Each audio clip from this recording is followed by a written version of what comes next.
Modi hat trick ಸರ್ಕಾರದ ಮೊದಲ ದಿನವೇ ಬಂಪರ್, ಅನ್ನದಾತರ ಖಾತೆಗೆ ಬಂತು ಕಿಸಾನ್ ಸಮ್ಮಾನ್ ನಿಧಿ. ಸಂಜೆ ಮತ್ತಷ್ಟು ಯೋಜನೆ ಘೋಷಣೆ ಸಾಧ್ಯತೆ. ನಮೋ ಸಂಪುಟದಲ್ಲಿ 5 ಮಂತ್ರಿಗಿರಿ, ಪುತ್ರ ರಾಘವೇಂದ್ರಗೂ ಅವಕಾಶ ಸಿಗಲಿದೆ. ದೆಹಲಿಯಲ್ಲಿ ಮಾಜಿ ಸಿಎಂ ಯಡಿಯೂರಪ್ಪ ವಿಶ್ವಾಸ.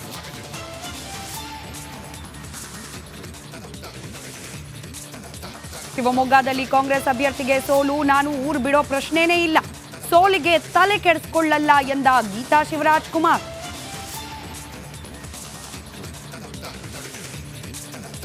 ಮನೆಯಲ್ಲಿ ಮಗ ಪ್ರಜ್ವಲ್ಗೆ ಎಸ್ಐಟಿ ಡ್ರಿಲ್, ಮಹಡಿ ಮೇಲೆ ತಾಯಿ ಭವಾನಿ ಪೂಜೆ, ವಾಕಿಂಗ್ ಸ್ಟಿಕ್ ಹಿಡಿದುಕೊಂಡೇ ಪ್ರಾರ್ಥನೆ.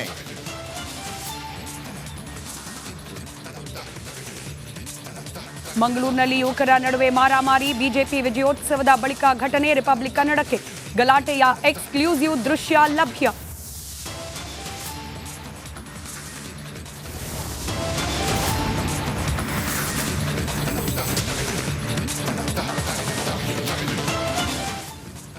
ಮೋದಿ 3.0 ಇನ್ನಿಂಗ್ಸ್ ಈಗಾಗಲೇ ಆರಂಭ ಆಗಿದೆ. ರೈತರಿಗೆ ಭರ್ಜರಿ ಗಿಫ್ಟ್ ಅನ್ನ ಮೋದಿ ಸರ್ಕಾರ ಕೊಟ್ಟಿದೆ.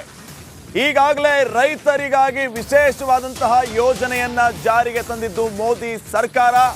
ಆ ಯೋಜನೆಯನ್ನ ಕಂಟಿನ್ಯೂ ಮಾಡೋದಕ್ಕೆ ಈಗ ಅಸ್ತು ಎನ್ನಲಾಗಿದೆ. ಅದುವೇ ಕಿಸಾನ್ ಸಮ್ಮಾನ್ ನಿಧಿ. ಈ ಕಿಸಾನ್ ಸಮ್ಮಾನ್ ನಿಧಿ ಮುಂದುವರಿಕೆಗೆ ನಿರ್ಧಾರವನ್ನ ಮಾಡಲಾಗಿರೋದು. ಬರೋಬ್ಬರಿ 17ನೇ ಕಂತಿನಲ್ಲಿ 20,000 ಕೋಟಿ ರೂಪಾಯಿ, 9.3 ಕೋಟಿ ರೈತರಿಗೆ ಇದರಿಂದ ಅನುಕೂಲ ಆಗ್ತಾ ಇದೆ. 17ನೇ ಕಂತು ರಿಲೀಸ್ಗೆ ಪ್ರಧಾನಿ ಮೋದಿ ಅವರು ಈಗಾಗಲೇ ಸಹಿಯನ್ನ ಹಾಕಿದ್ದಾರೆ. ಈ ಹಿನ್ನೆಲೆ 9.03 ಕೋಟಿ ರೈತರಿಗೆ ನಡಿ ಈಗ ಶುರು ಮಾಡೋಣ. ಕೇಸರಿಯಿಂದ ಮನೋಲ್ಲಾಸ ಮನಸ್ಸು ಮತ್ತೇರಿ ಕುಣಿದಾಡಿದೆ ನೋಡು, ಮನಸ್ಸು ಮತ್ತೇರಿ ಕುಣಿದಾಡಿದೆ ನೋಡು. ಕ್ಷಣ ಕ್ಷಣವೂ ಆಚರಿಸಿ ಕೇಸರಿ ಹಬ್ಬ. ವಿಮಲ್ ಬಾಯಲ್ಲಿ ಹೇಳಿ ಕೇಸರಿ. ಇದರಿಂದ ಅನುಕೂಲ ಆಗ್ಲಿಕ್ಕಿದೆ. 20,000 ಕೋಟಿ ರೂಪಾಯಿ ಹಣ ವರ್ಗಾವಣೆಗೆ ಪ್ರಧಾನಿ ಮೋದಿ ಅವರು ಸಹಿ ಹಾಕಿದ್ದಾರೆ. ಅಲ್ಲಿಗೆ ದೇಶದ ಅನ್ನದಾತರಿಗೆ ನಮೋ ಸರ್ಕಾರ ಈ ಕಿಸಾನ್ ಸಮ್ಮಾನ್ ನಿಧಿಯ ಮೂಲಕ ಭರ್ಜರಿ ಗಿಫ್ಟ್ ಅನ್ನ ಕೊಡ್ತಾ ಇದೆ. ಸರ್ಕಾರದ ಮೊದಲ ದಿನವೇ ರೈತರಿಗೆ ಬಂಪರ್. ಮೋದಿ ಗಿಫ್ಟ್ ಬೆನ್ನಲ್ಲೇ ಮಹತ್ವವನ್ನ ಪಡೆದುಕೊಳ್ತಾ ಇದೆ ಸಂಪುಟ ಸಭೆ. ಮತ್ತೊಂದು ಕಡೆ ಈಗಾಗಲೇ ರೈತರು ಈ ವಿಚಾರವಾಗಿ ಸಂತಸವನ್ನ ವ್ಯಕ್ತಪಡಿಸ್ತಾ ಇದ್ದಾರೆ. ಒಂದಲ್ಲ ಎರಡಲ್ಲ 20,000 ಕೋಟಿ.